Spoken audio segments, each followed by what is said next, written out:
This is Hoodies.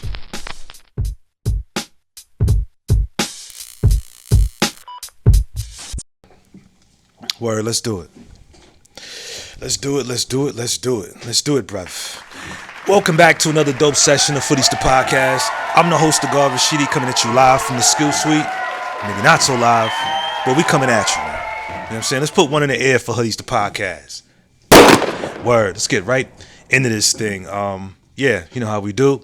My condolences go out to anyone who's lost a loved one today. Especially, with granted, there's tragedies going on all over, but the one I was just thinking about just now is the fires in Los Angeles.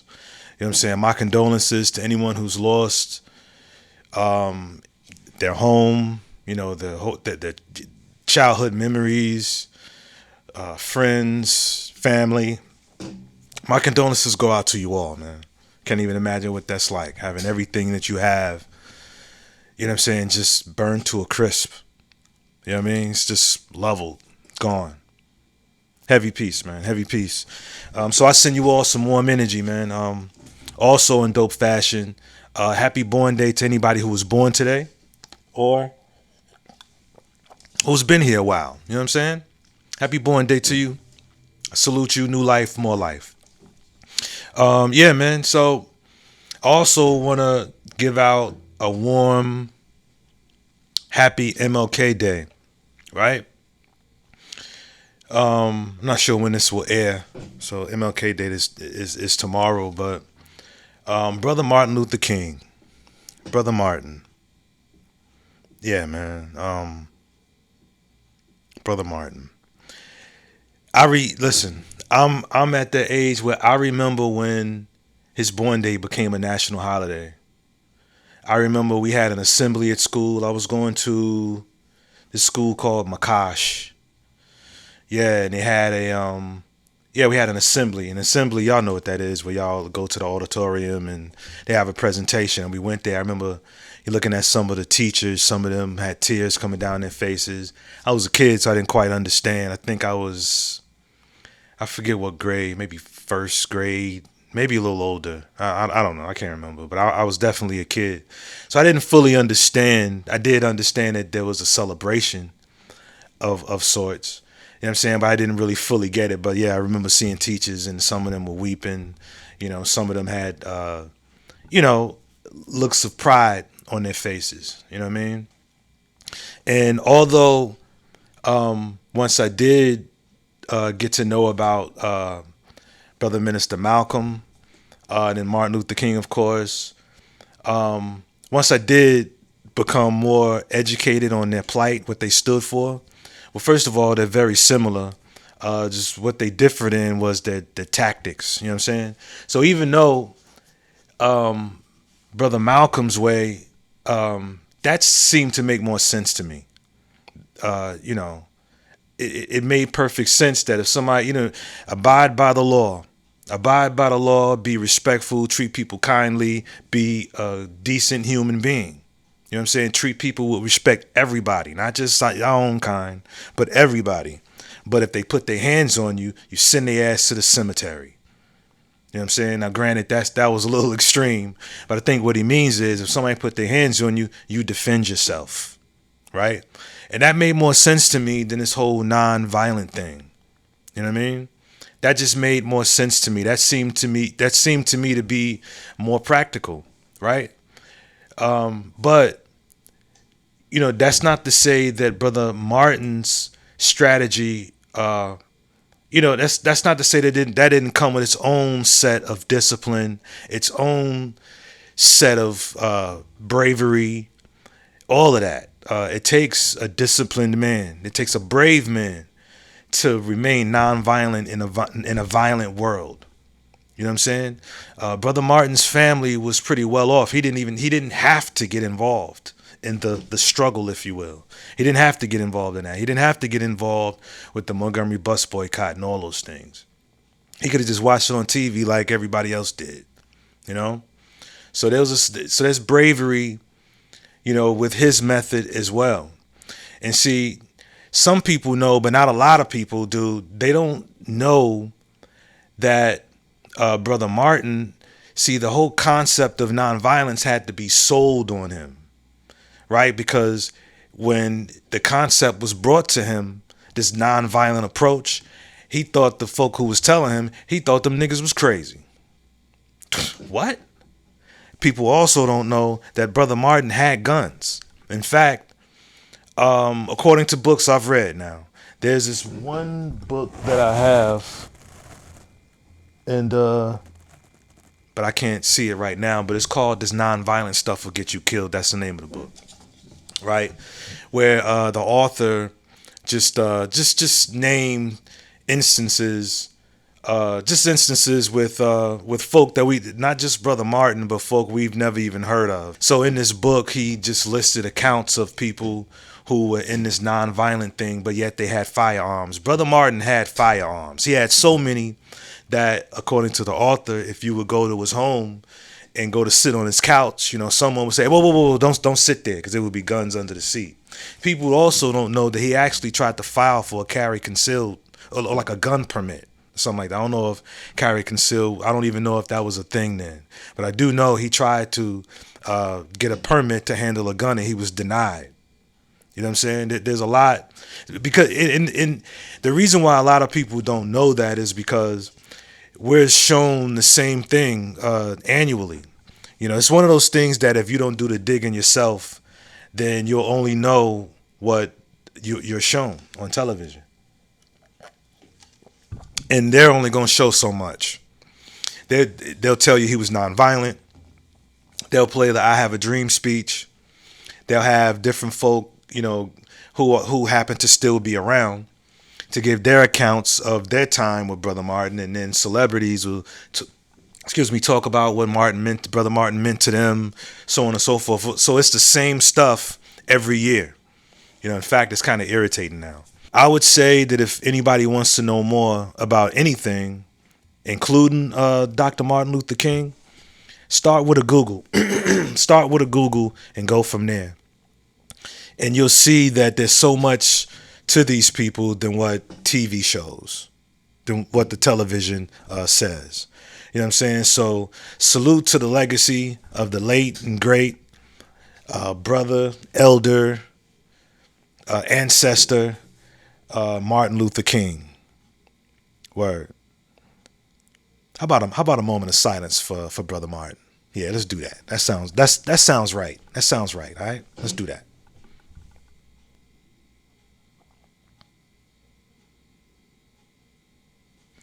All right. So if there's nothing else, man, how y'all doing? Y'all good? Y'all good? I hope so. I hope so, man. How am I? I'm alright, man. I'm alright.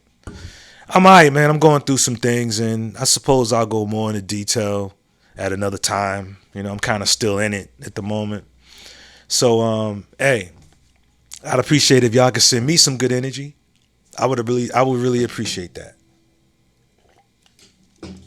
So yeah, man, I'm okay. So if I'm okay and y'all good, or at least okay, y'all here to hear something, right? Let's go ahead and get into this thing. All right? That sounds about right too. Let's get into it. Word.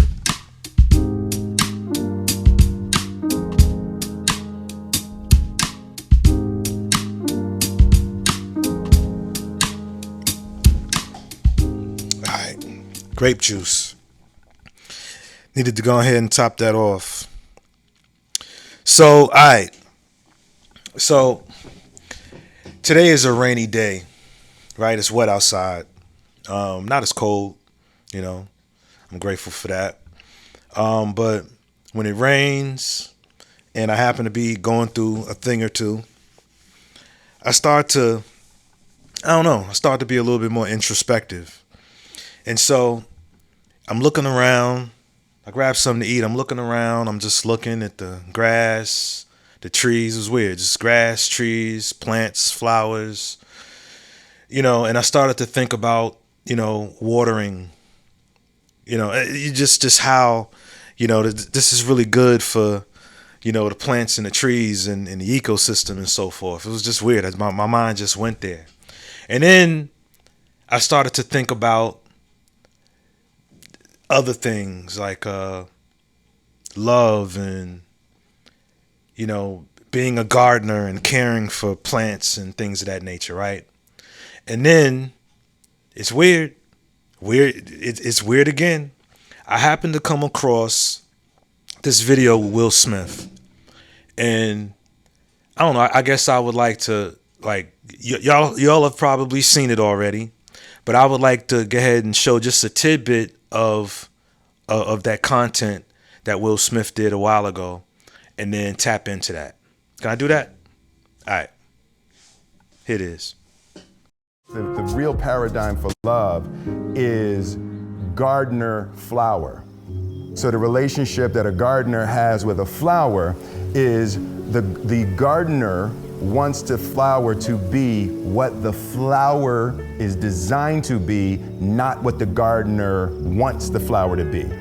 You want the flower to bloom and to blossom and to become what it wants to be. You want it to become what God designed it to be.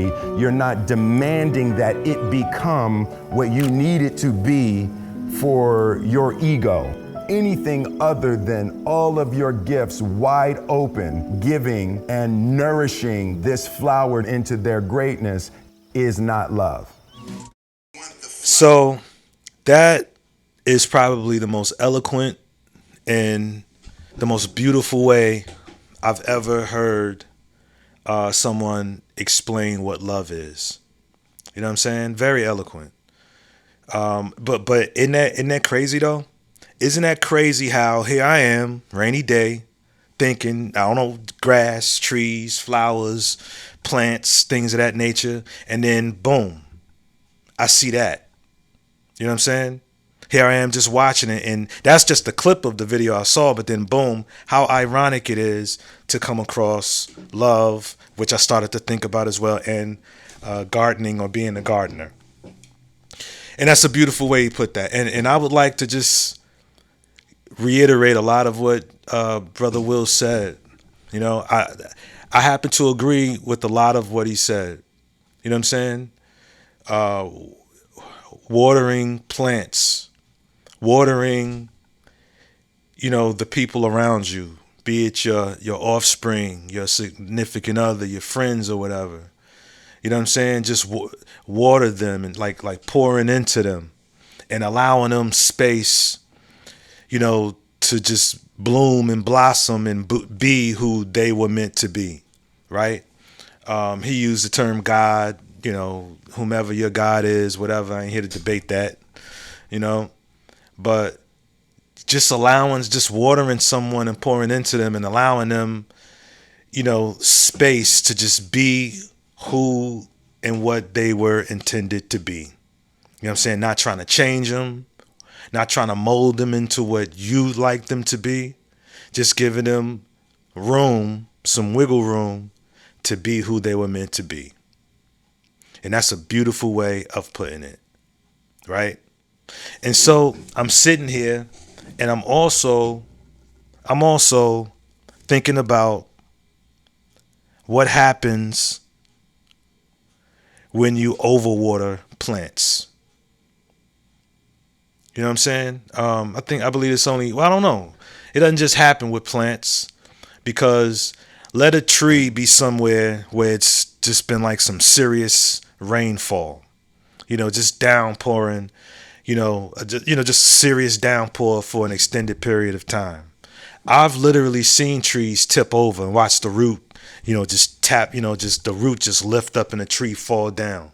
Not from lightning or nothing like that, but the soil is just so wet and so soft that the tree would just fucking tip over. I've seen that quite a few times throughout my travels, right? I suppose that would be, a sense of overwatering, right? What happens when we overwater plants? Let me put some of this into better detail. Yeah, overwatering plants. Okay? Overwatering a plant can cause root rot, mold, and other problems, right? Also, overwatering plants can stunt the growth of plants.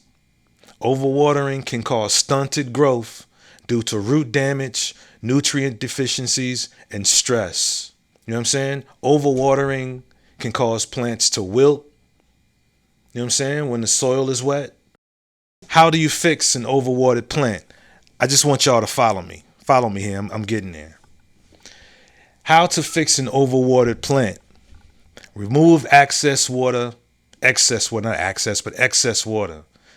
Right? Gently pat the bottom of the pot, remove excess water. You know what I'm saying? If the plant is in the ground, dig around the roots and drain the water. Right? Let the plant dry out. Allow it to dry out for a few days. Repot the plant. Right? So, all right. Watering plants like watering people, because this whole concept, in fact, that's who we were talking about. We were talking about people, pouring into them, like a gardener would water plants and flowers. So what happens when we pour into people too much? What is overwatering with people? You know what I'm saying? What could be the effects of like people being overwatered? You know what I'm saying? Would you say entitlement's one of those things? You know what I mean? Not to be too transparent, but my oldest son, for a hot little minute, when he became a father, you know, I think for a minute there, and see, a lot of this is on me too, because I remember when I was a young parent, or became a young parent, with him, in fact, and I didn't really have a lot of help. And listen, in retrospect, I realized that I shouldn't have to get any fucking help. I'm the one who procreated this life. It's my responsibility to, me and the mother's responsibility to do that. Nobody had to do anything. However, it would have been nice. So I did that for my son, who I knew would have, issues with his bills and things of that nature, because it's expensive to have a child. It's not also lost on me that is yet his responsibility. Yes, he's my son. Yeah, that's my grandson.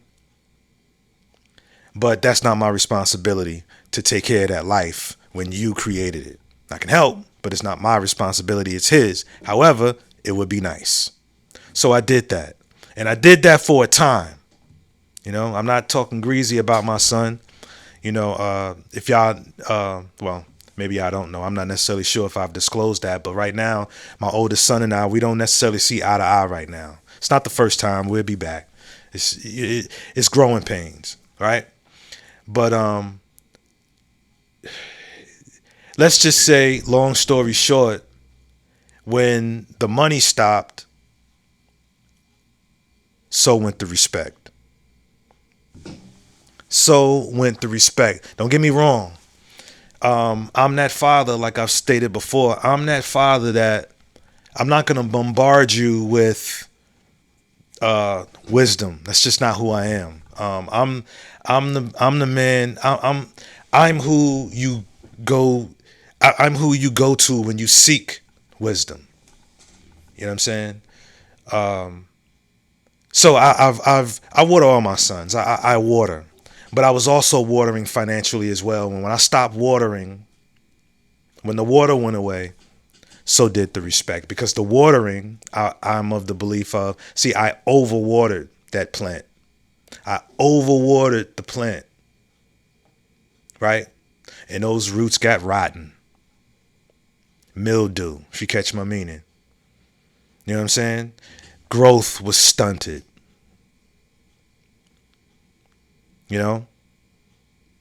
Because when that water went, so did the respect. Our relationship was never quite the same since. Ever since then, my oldest son and I have been bumping heads here and there. Then we got our periods when we're good. And then, you see some things getting out of hand and you feel compelled as a father to say something, because again, I don't go into my son's personal life. Right. I don't like that. I don't like people getting all up in mine. So I don't get, as adults. Now, if they're minors, school age kids, that's something different. But as adults, as men, I don't go into their personal life. I treat it like a room, and I don't go in that room unless I'm invited, right? Unless there's some extenuating circumstances. And when I'm giving unsolicited advice, some unsolicited tough love, then it was due to some extenuating circumstances. And that's part of the reason why he and I aren't on the best of terms right now, on speaking terms right now. Right. And that's all I'm going to say about that. But I would say that is a result of overwatering that plant. You know what I mean? So a lot of parents tend to do that for one reason or another. Some of them do it out of guilt. You know what I'm saying? Just overwatering instead of letting that plant. I want to say instead of letting that plant grow up, right? But sure, letting the plant grow up. Because if you overwater it, you'll stunt its growth. You know what I'm saying? And a lot of folk do. And so the plant becomes entitled. They become entitled. They begin to think that you're supposed to do that for them. You know what I mean? And then when you want to, and then when you stop overwatering them, right? Now they got something they dangle over you, something from the past, maybe some trauma that's unhealed, something they know you feel guilty about. And they use it. They use it. And like clockwork, it works. I'm imitating water from like what's that, a watering pot, whatever, when you water plants and it's got the little streams of water. That's what I'm doing. They get you through that guilt, and then boom, they're getting watered again. You know what I'm saying? Overwatering can be looked at as coddling. You're coddling the plant. You're coddling, that family member. And it ain't necessarily got to be kids. It could be a younger brother, sister. It could be that, a grandchild. It could be all those things. You can call it spoiled. You can call it whatever you want. That's overwatering. You know what I mean? There's even some overwatering that can happen in our romantic relationships, man. Dead ass. You can overwater. You can overwater and someone will start taking the other for granted. When things become a bit mundane, because overwatering in a romantic relationships, things can become, a bit mundane. That's why I'm not I don't know. Like, for example, there's this one young lady who tweets on Twitter, or the site formerly known as Twitter, and talks about how, I want to say her pop, I can't remember, gives flowers to his lady every week. Flowers every week. And I'm thinking, wow, that sounds sweet and all. Sounds sweet, and chivalrous, if that's a word. But I can only imagine doing it every week. It becomes commonplace. It becomes mundane. You know what I mean? I suppose it's good to switch up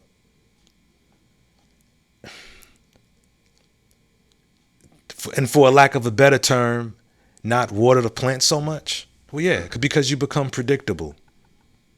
I'm the do some stuff, don't do nothing. Do some stuff, don't do nothing. Do some stuff, don't do nothing type of guy. You know what I'm saying? Because the minute I get into a pocket of always doing something for you, the minute you look at it and you're no longer saying, oh, I'm done with it. I'm fucking done. I'm done. If I don't hear, oh, that's so sweet. Once it's overwatering. Once it becomes normal, it loses its value to me.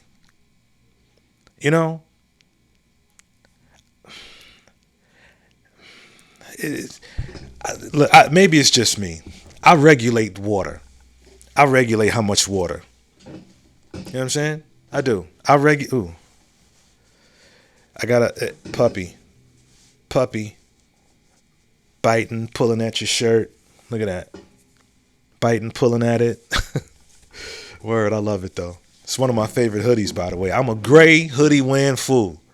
But anyway, what was I saying? Yeah. I think that's a good way to keep a woman's interest level up. You keep the interest level up.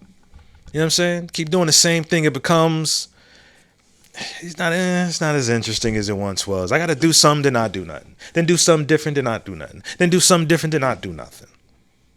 That's how I move. You know what I'm saying? I don't want to overwater the plant. You know? And granted, sometimes, us as men or us as people, sometimes we become so engulfed with life. Some people call it life is life, and whatever term you want to give it.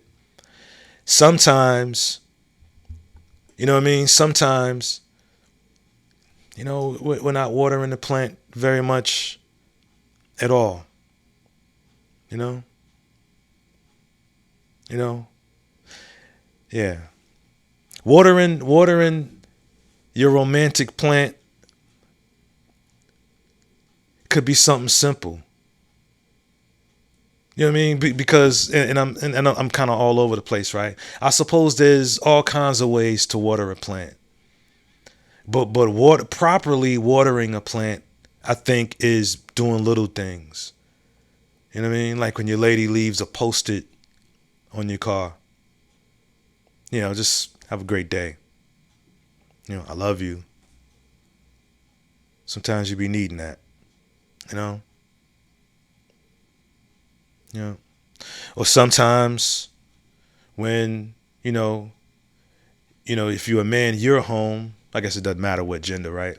But say once you're at home and then you got like a hot bath, you know what I'm saying, with some lavender and some other shit in the water with suds and the whole nine, a candle lit, the whole nine, waiting for.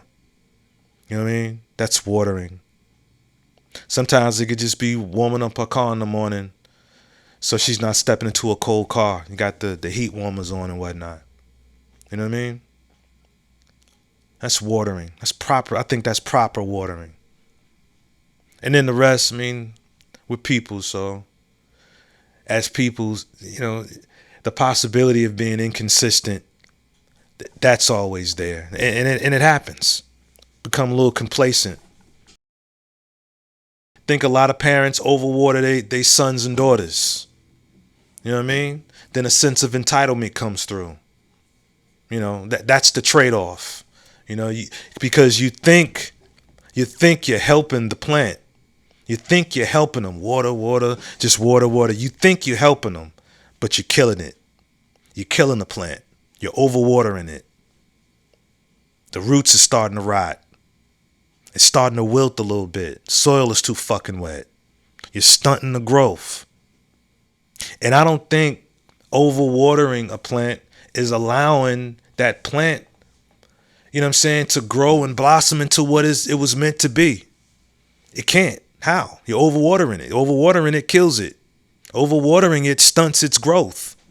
So, once again, is that love? Or is that something else? The overwatering.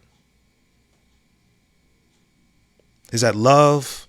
Or is it something else?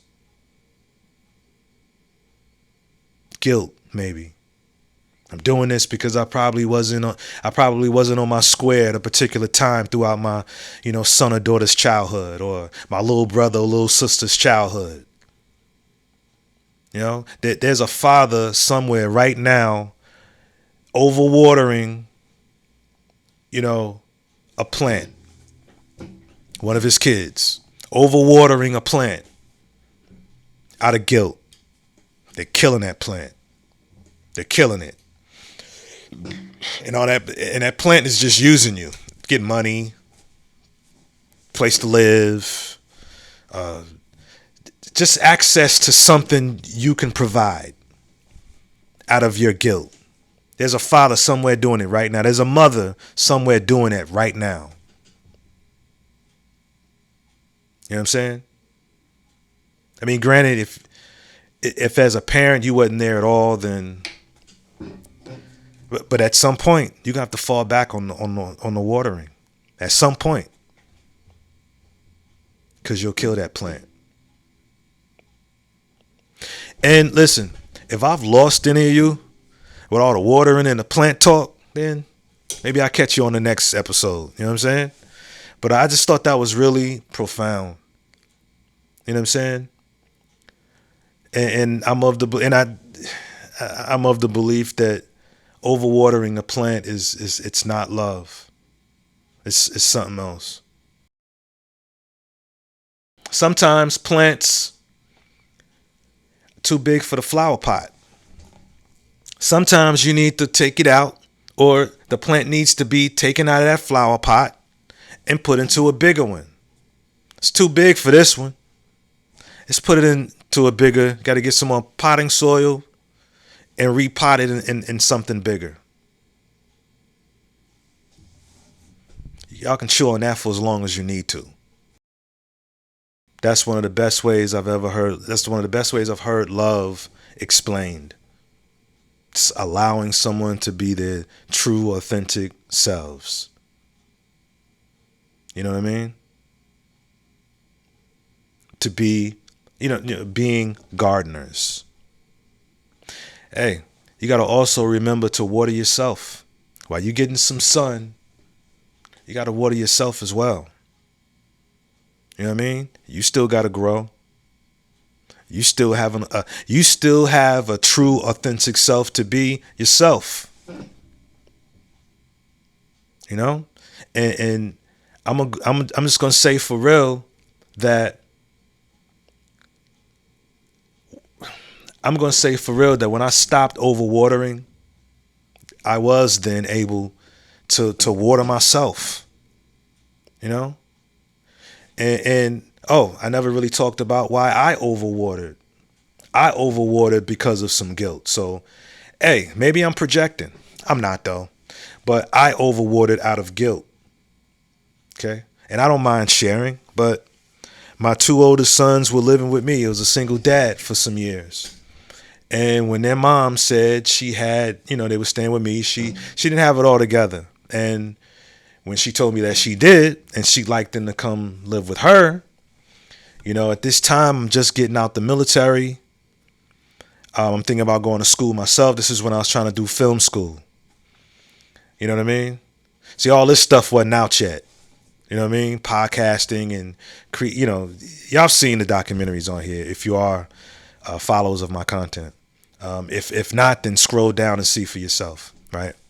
But anyway, what I'm trying to say is I'm getting out the military, wanted to go to film school, so I thought my two oldest sons going to stay with their moms made perfect sense. Who better to leave them with than their mother? But I shouldn't have done that. I'm not here to say she was a bad mother or anything like that. What I'm saying is sons need their fathers. Yeah, some people say, well, yeah, they need their mothers too. No doubt. No doubt. But sons really need their fathers. I'm telling you what I know. Sons need their fathers, right? I've said this before, right? Whenever you hear of a young man who's wilding out in school, getting suspended, detention, in-school suspension, mama calling the police on him, he's in and out of juvie, all that. When you hear of that, like when you see it or hear of that, what's the first thing that comes to your mind? I'll wait. What's the first thing that comes to your mind? The first thing that comes to my mind, if I see it or hear of it, the first thing that comes to my mind is, where was the father? Or where is the father? Same thing if I hear about a young lady wilding out. doing the same shit. The first thing that comes to my mind when I hear all that, she did what? She said what to the teacher? She said what to the mother? I'm thinking, where was the daddy? Where was Pops at? And I have to ask that because mom's been there the whole time. I'm not downgrading mamas. Mothers are important. A mother's love is extremely important. Don't get me wrong. I'm just saying, mama was there the whole time. Where was Pop? You know, and if Pop is around, then Pop is probably most likely not on his square. He's not on his square. Maybe drugs, maybe alcohol. Not on his square. You know what I mean? I was also going to say maybe the mama ran him away, but that's still no excuse. You know, I get the court system is biased, but that don't mean don't try to use it at all to your advantage if you really want to see your kid. You know what I'm saying? I know a few brothers who's gone through the rigorous process of getting custody, joint custody, or all kind of stuff with child support, everything. Which, by the way, sidebar, I hear that the incoming president, who will be inaugurated this coming Tuesday, but this Donald Trump, let's just say that, has said that for any woman that puts a father on child support, she can no longer claim the child on her income tax. But the person who's paying child support can. You know what I'm saying? So if the mother puts the father on child support, which I'm not, sometimes fathers ain't doing nothing. Right? I personally think that an agreement should be made between the mother and the father. You know what I'm saying? However, if either party, like say sometimes the kid stays with the father, that happens a lot, more than what people think. It happened with me. I know a few young men who are single fathers, right?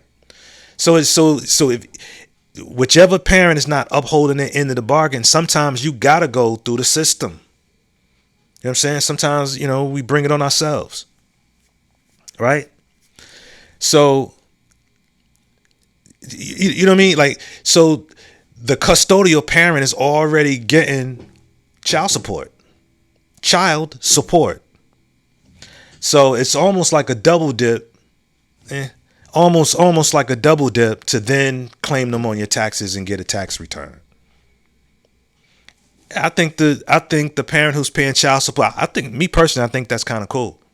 If I'm paying child support, I should be able to write that off. That's an expense. I'm just saying.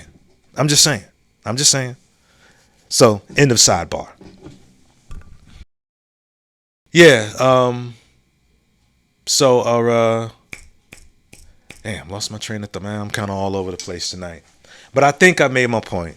Fathers are important, right? And so because I took my sons, because I gave them back to their moms, the discipline was able to well-trained young men.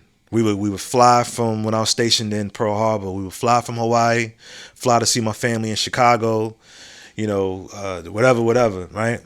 And every layover, every time we would travel throughout the years when I was stationed there, people would always come up to me. I mean, from different backgrounds, from different walks of life. Oh, wow, your kids are so well behaved. They're so well behaved. They're so polite. They're so, oh man, I was just a beam with pride because I put that work in. I put the work in. You know what I'm saying? And when my two oldest sons went to stay with their mother, all of that went to the wayside. You know what I mean? And I got nobody to blame but me. I blame me. I should have kept my boys with me. I got a little selfish. My intentions were good. You know what I mean? And then, of course, the mother saying she had her stuff together wasn't necessarily together. That was a play on her end, and I'm gonna leave it at that. I ain't here to talk greasy about no one.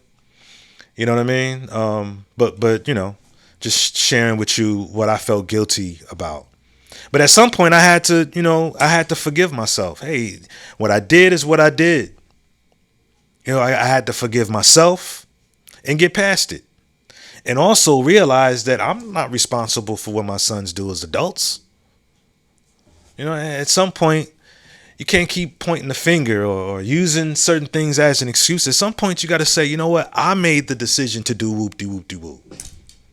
And so this is why I'm whoop-de-whoop-de-whoop. I think as soon as people hold themselves accountable and realize that, listen, we all dealing with some shit.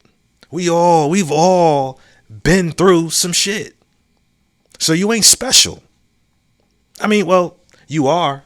Just not so special that you can impose your shit on people. At some point, you gotta man up and be clear. When I say man up, I don't mean man up, nigga, just get over it. No, of course not. That's not how you heal. That's not how you get over stuff. You just get over it. When I say man up, I mean, listen, why don't you sit down and talk to someone, a therapist? Maybe your old head. Sit down and chop it up with them. I would still suggest a therapist because they're trained. They know how to ask the magic questions. And I'm still going back. But yeah, that I'm of the belief that that's how you man up. That's how you woman up. Go ahead and you got something popping off, something ain't right. Talk to someone, man. Help yourself. Nobody's obligated to suffer anyone. If you're a child, then okay. But once you hit a certain age, come on, fam. And I know I just went down another rabbit hole, but what I'm saying is I had to drop the guilt because the guilt had me overwatering. And I was stunting the growth of my oldest plant. I was rotting the roots of my oldest plant. And when I stopped the watering, the overwatering, if you will, so went the respect. I was buying my son's respect. And I miss him too. I miss him a lot. And I doubt if he's watching this, but if he is, I would like for my son to know that I love him dearly. Ain't no love lost. You know what I mean? We just going through a thing. Word. I love you dearly, firstborn. Word.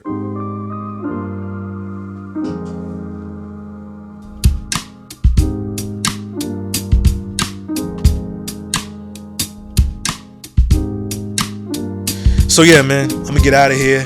I'm gonna get out of here, man. Enjoy the rest of my evening. And just man.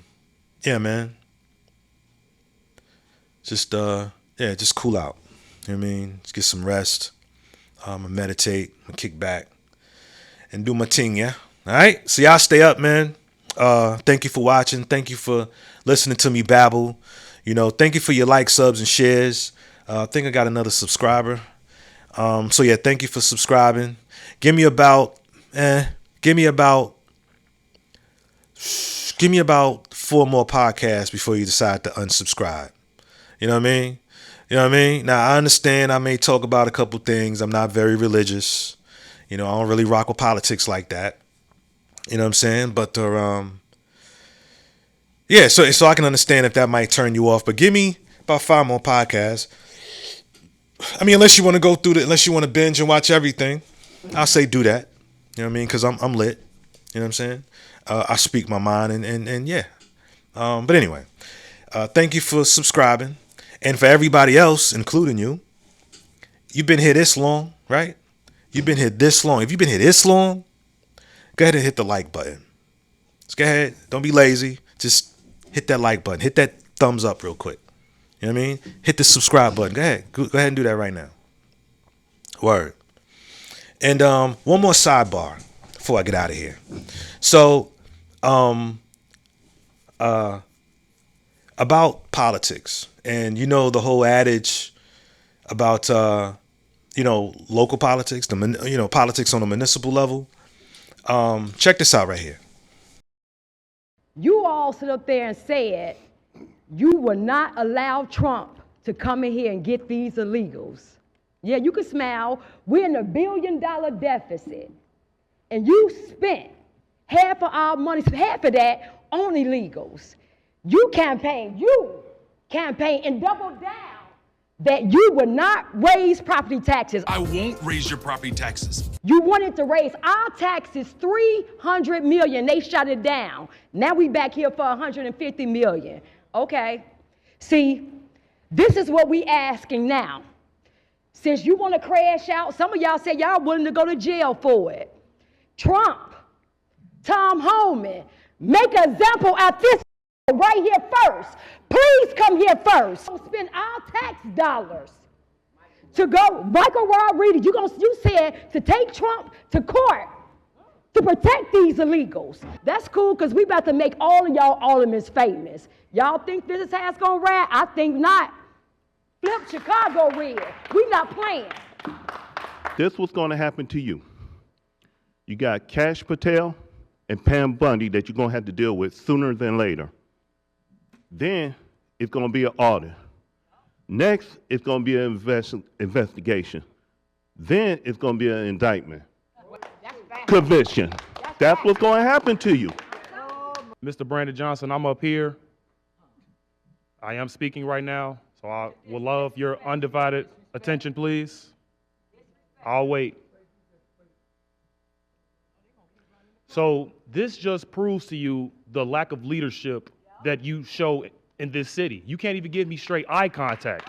Now, I'm going to let you know now, the people of Chicago, we're done with you. It is insane how we have been voting Democrat for over 60 plus years, and we've never seen a change from people like you, Lori Lightfoot, Rob Emanuel. It is insane. Chicago was 37% red. In 2020, it was only 15%. So we're waking up. So you can pretend that this isn't happening, but I know for a fact that you will not have that seat the next election. You so strong about protecting those aliens, but you won't do nothing for the U.S. citizens.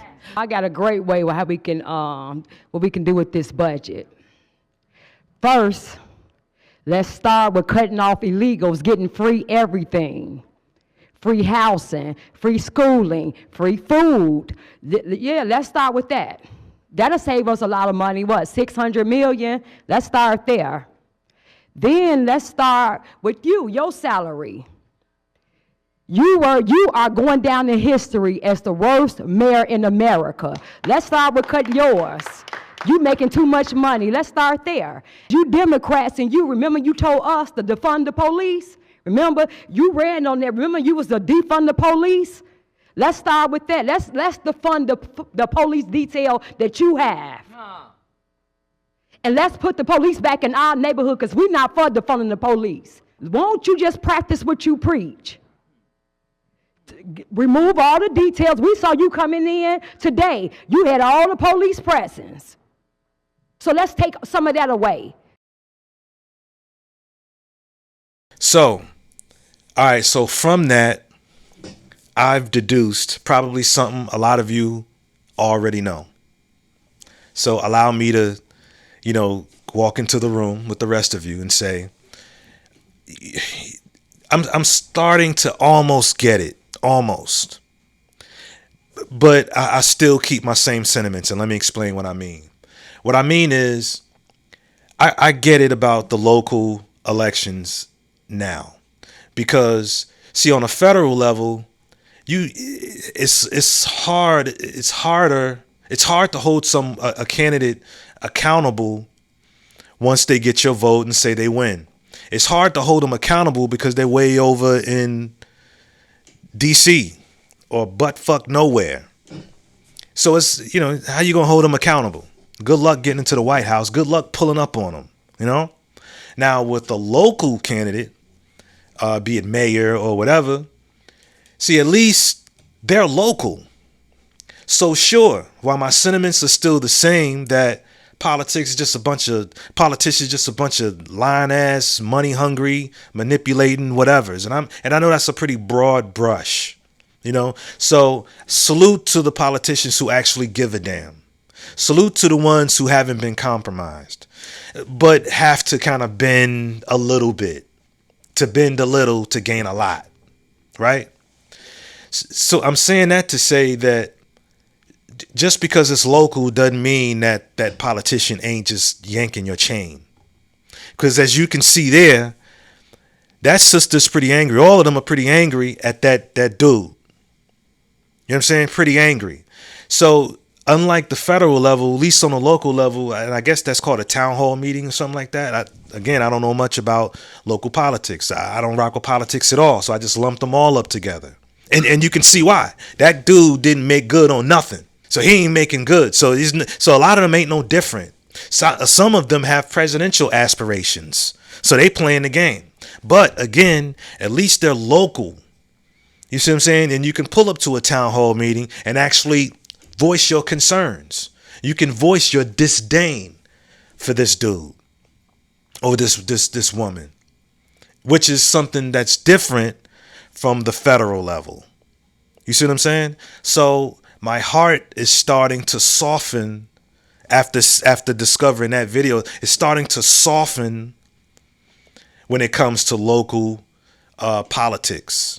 You know, not because I think that things will actually get done, but I suppose there's more of a chance of it maybe getting done because you can actually find yourself in the same room with this candidate, you know, with a microphone to where you can voice your concerns. You feel me? I don't know if any of that made any sense. But yeah, I just wanted to throw that out there. And I was moved by that. I thought, wow, okay. You know what I mean? That's what holding someone accountable looks like. Let them know, hey, you said you was going to do whoop-de-whoop. Yeah, let them know what it is. I'm liking that. I'm liking that. See, I could see me pulling up to a town hall meeting and say, hey, man, you know, I gave you my, yeah. You see what I'm saying? Because with the federal level, I've always thought, yeah, right, hold them accountable. How you going to do that? I'm not saying that that's not possible, but good luck. Good luck with that. Good luck with that. But the local level, So I'll speak more about that in the times to come. You know what I'm saying? Word. But anyway, just wanted to share that with y'all. Anyway, thank you for your likes, subs, and shares. I'm the God Rashidi. This is Hoodies. Send me some good energy, y'all. I need it. Send me some good energy, some warm energy. I need it. Word. Thank you for watching. This is Hoodies. Peace. Hey. This is Hoodies.